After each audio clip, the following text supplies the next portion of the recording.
Hey, I'm Warren Sprouse. This is the Bible Forum. I'm glad you're here. Glad you're paying attention. We're going to be spending the next couple of hours together looking at life through a biblical lens, trying to solve all the world's problems in 2 hours or less. We have a number of things, a lot of issues that I want to discuss with you tonight. This is October 1st, if I didn't tell you that already.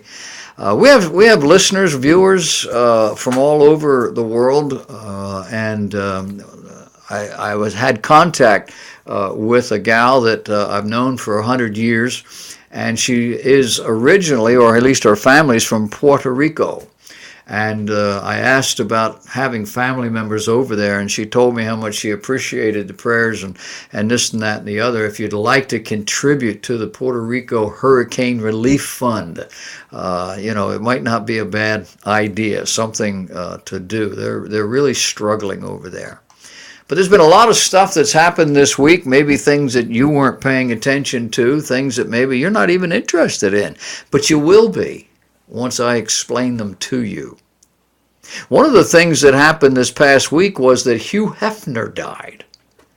Hugh Hefner, 91 years old.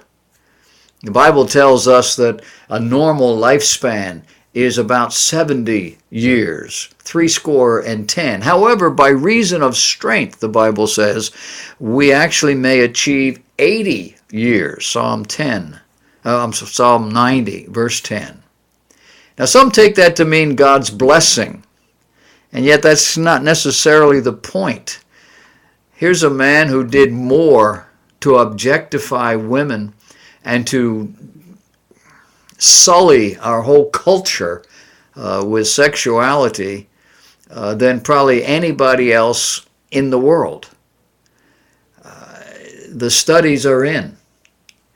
Today, 90% of boys have been exposed to pornography by age 18. 60% of girls. Over half of all men look at pornography on a regular basis. 50% of religious men, and that includes pastors, claim to be addicted to pornography. In 2013, porn sites received more traffic than Netflix, more traffic than Amazon, more traffic than Twitter. Combined. According to studies, pornography increases marital infidelity by 300%. Hefner's proudest achievement, according to him, is that he made premarital sex okay, along with shacking up. That's a polite phrase that we use. We also talk about living together, and we're really talking about something very sinful and very disgusting. The latest census data shows that the traditional family structure, a married couple, a man, a woman, and their children, constitute just a little less than 25% of all households. Oh, and pornography is violent. It has proven to lead to aggression against women. And so we say, rest in peace, Hugh Hefner. Your task is complete. Chuck Todd is the host of Meet the Press, NBC's Meet the Press. Chuck Todd told us last week that our rights in this country do not come from the Constitution. He was taking umbrage at what Judge Roy Moore of Alabama said in context with his effort to be Alabama's next senator.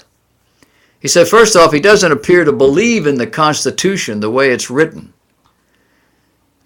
And he said all that before playing a clip of Judge Moore referencing what is written in the Declaration.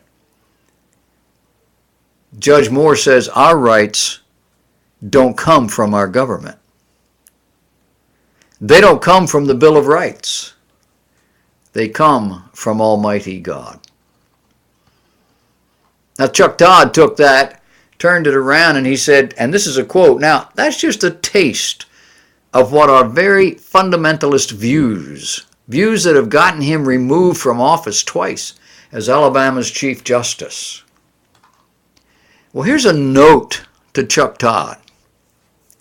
Our Declaration of Independence, which is the philosophical basis upon which our Constitution is based, reads, "We hold these truths to be self-evident, that all men are created. They did not evolve up through the ooze. They are created, and they are created equal, and that they are endowed by their Creator with certain inalienable rights, that among these are life, liberty, and the pursuit of happiness." So we must ask, what school did Chuck Todd attend? Oh, wait a minute. He's in his 40s, meaning he was in high school in the 1980s. Does that explain anything to you?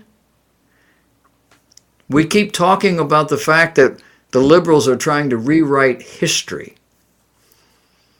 They started with our education system. And here's the poor soul who is a victim of that educational system. He has no idea what the Constitution says. No idea that rights that human beings enjoy come from their Creator.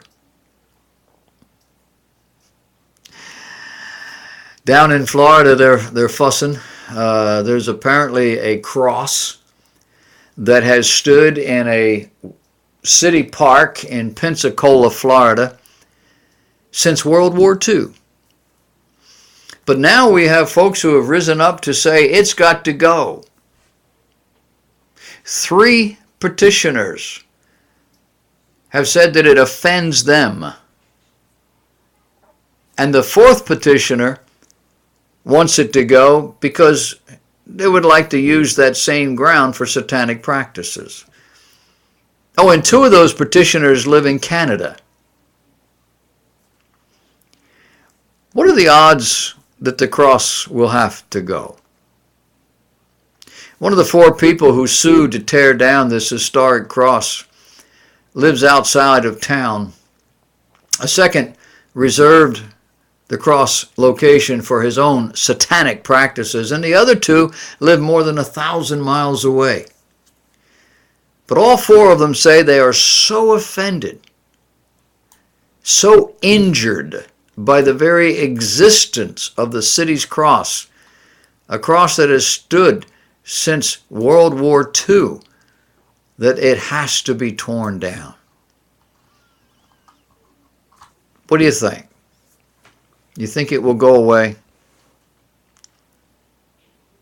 Last week, the NFL stuck their foot in their collective mouths when several teams, members of teams, boycotted the national anthem.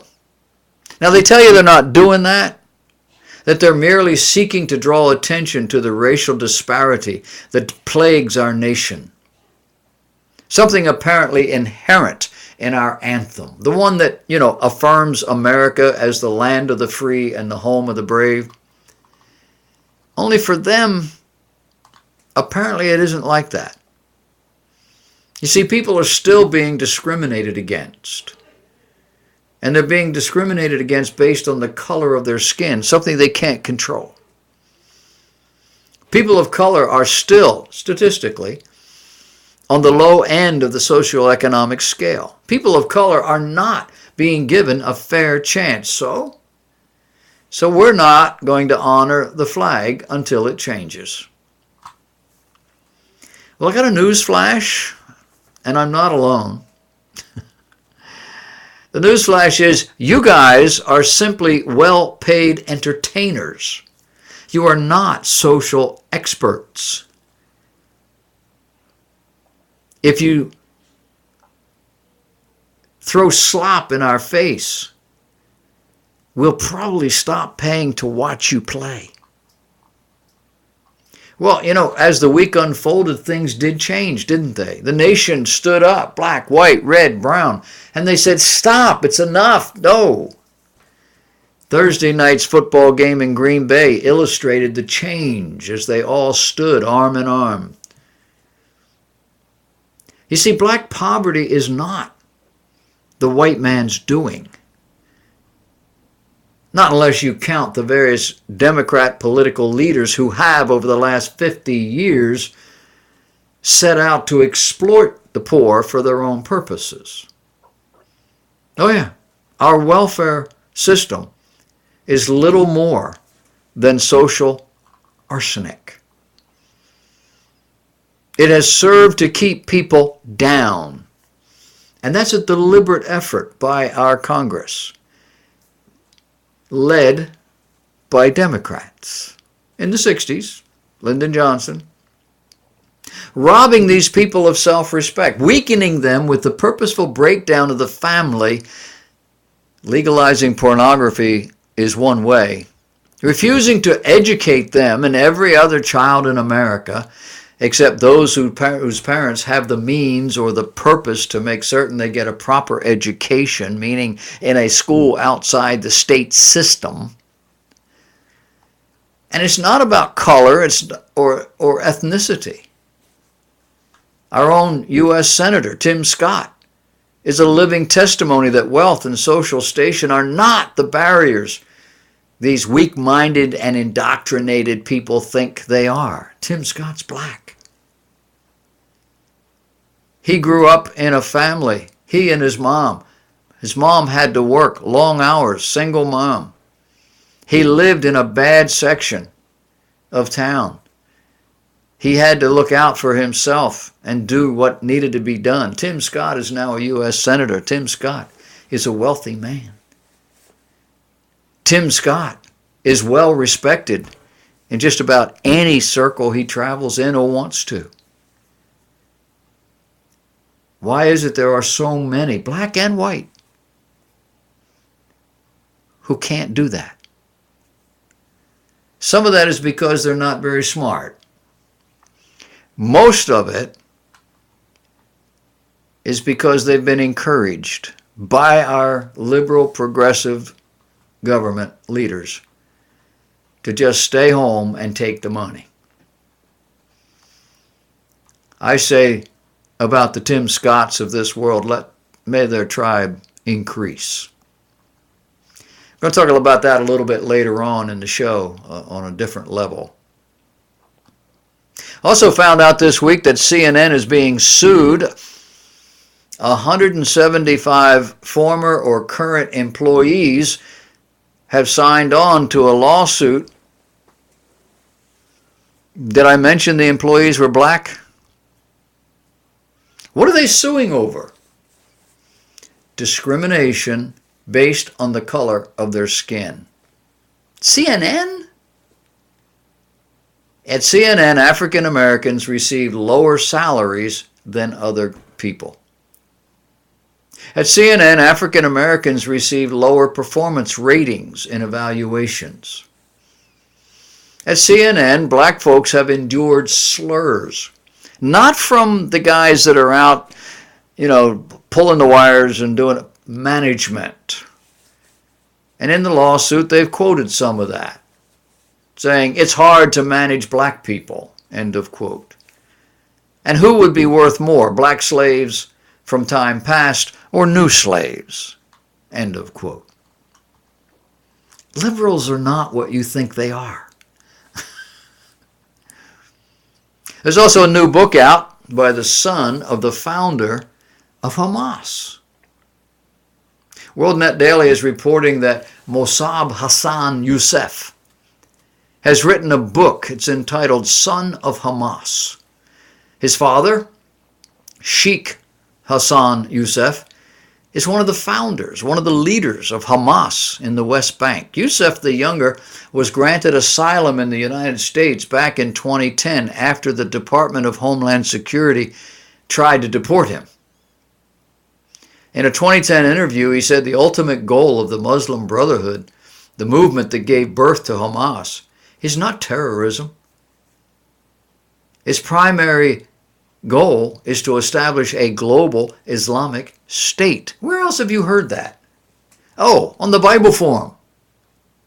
He said, quote, if they can establish this in a peaceful manner, that's fine.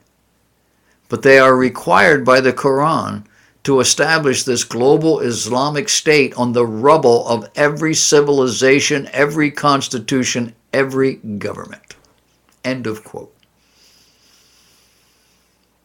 Yusef's remarkable story is told in this book, Son of Hamas, how he worked alongside his father in the West Bank city of Al-Ghanniyah near Ramallah, while secretly embracing the Christian faith, serving as a Shin Bet spy, Israel. Since publicly declaring his faith in August of 2008, he's been condemned by an Al-Qaeda affiliated group and disowned by his own family. In 2014, Yusef warned in an interview that no concession by Israel will stop the Palestinian Authority from its stated aim to destroy Israel. Even if Israel were to give the Palestinians all of the land inside the 1967 borders, Hamas would still not abandon its goals, its purpose. They don't have political boundaries to their ideology, he told Fox News channel Sean Hannity. They want to destroy Israel. They want to destroy anyone who does not believe in their ideology. I keep telling you stuff like this. Maybe one day the world will pay attention if enough people say it. That's the kind of thing that's been going on in our world while you were busy working and sleeping and playing and eating and doing all the things you do. We're going to come back and talk about some of these things and much more. Stay tuned.